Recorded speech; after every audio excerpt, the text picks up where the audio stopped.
On April 29, 2017, a gruesome discovery shattered the tranquility along the banks of the Neosho River in Lyon County, Kansas. A human skull emerged from the receding floodwaters, unearthing a mystery that would baffle investigators for years. But the skull wasn't the only unsettling thing found on the riverbank that day.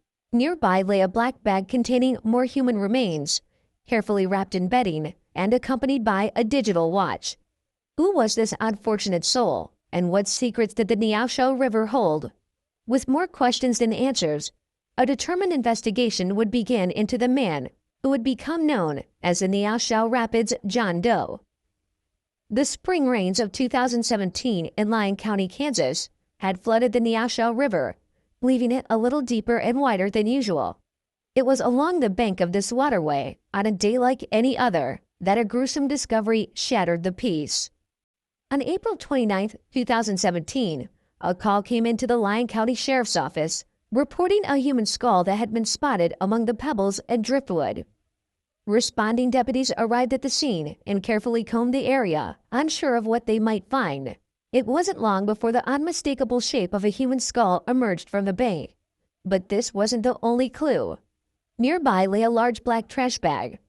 With a growing sense of unease, the officers approached it. Cautiously, they untied the bag, revealing a grim truth. Inside were more human remains, further complicating the discovery.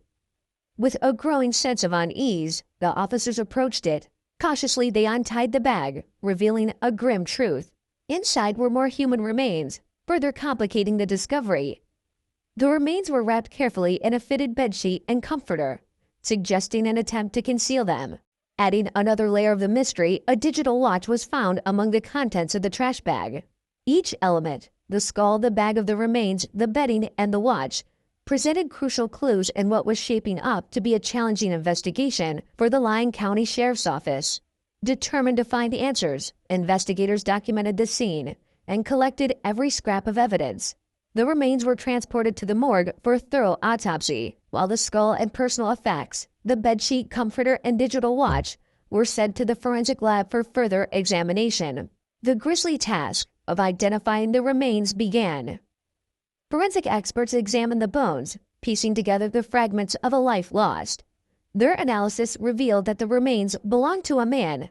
Strands of hair, clinging stubbornly to the skull, suggested that the man had blonde, white, or gray hair between 6 and 8 inches in length, long enough to have brushed his shoulders. Further forensic examination provided more insights into the man's physical characteristics. He was likely of middle to late age, suggesting he was not young at the time of his death. One significant finding was that he had scoliosis, a condition characterized by a curvature of the spine. This detail helped build a more comprehensive profile of the man. Investigators estimated his height to be around 5 feet 5 inches. Additional tests revealed that he had likely perished sometime between 2013 and 2016. But the most pressing question remained unanswered. How had he died? The skeletal remains offered no clues of violence or illness, but the manner in which the remains had been wrapped implied a chilling conclusion: foul play. The cause of death would be a critical piece in not only identifying the man, but also understanding the circumstances surrounding his death. The investigation was far from over. By August 2017, 4 long months had passed since the initial discovery. Despite their tireless efforts, investigators were at a dead end. No one had come forward to report a missing person matching the description of the man who had now come to be known as Neosho Rapids John Doe. Investigators decided to enter John Doe's details into the National Missing and Unidentified Persons System. This national database was a beacon of hope that might connect John Doe with a missing persons report somewhere in the country. Unfortunately, no clues emerged. Months turned into a year, and the wait continued. But in the absence of leads, John Doe remained unidentified. In 2018, investigators took another step in an attempt to unlock the mystery. They submitted DNA samples retrieved from the human remains to the Federal Bureau of Investigation's laboratory in Quantico, Virginia. Advanced DNA analysis was a powerful tool, and they hoped it might crack the case wide open. But despite the advanced technology, the answer remained elusive. John Doe's identity clung stubbornly to the shadows. Then, in 2022, a beacon of light cut through the darkness. Technological advancements in forensic science offered a new avenue to explore. The Lyon County Sheriff's Office decided to partner with Othram, a company specializing in advanced forensic DNA testing. Othram's facility, located in the Woodlands, Texas, was a hub of cutting-edge technology. Investigators carefully packaged and shipped the evidence to Othram's lab, where a team of skilled scientists went to work. Their mission was to unlock the secrets held within John Doe's DNA. Using a technique called forensic-grade genome sequencing, Othram was able to extract a usable DNA profile from the evidence, which was far more comprehensive than anything traditional DNA analysis could have produced. It was like a detailed map, offering a glimpse into the man's genetic makeup, the first step towards an answer.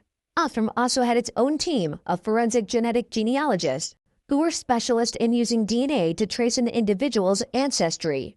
Armed with John Doe's detailed DNA profile, these genealogists embarked on a meticulous search through genetic databases. They compared the profile against countless others, searching for familial connections.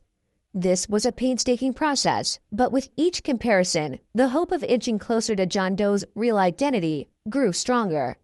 Finally, after weeks of tireless investigation, Othram's team struck gold. They identified genetic matches that pointed toward potential relatives of John Doe. This information was promptly relayed back to the Lyon County Sheriff's Office. With renewed determination, investigators embarked on a new chapter in the case. Armed with these new leads, Lyon County detectives pushed forward in their investigation to uncover the identity of the mysterious deceased man. They tracked the potential relative of John Doe as identified by the genealogist and conducted follow-up DNA testing to confirm the connection. The tension was thick in the air as they awaited the results. On March 5, 2024, the answer finally arrived, and it was a resounding confirmation. The DNA matched perfectly. Neosho Rapids' John Doe was no longer nameless. He was Randy Bruce Clean, a man born on October 12, 1953, who was originally from the Phoenix area and was last known to be living in Oklahoma. This new information gave a fresh start to the investigation. The man once known as Neosho Rapids' John Doe was now Randy Bruce Clean, but the cause and manner of his death remained shrouded in darkness. The Lyon County Sheriff's Office, committed to delivering justice for Randy, chose to remain tight-lipped. They announced that the investigation into Randy's death was ongoing, a clear message that their pursuit for truth was far from over. They were determined to find out who was responsible for his death. As the investigation continues, a single question hangs heavy in the air. Who silenced Randy Bruce Clean? Perhaps one day, the answer will rise to the surface, bringing solace to his loved ones and a measure of peace to the man who was once known only as John Doe.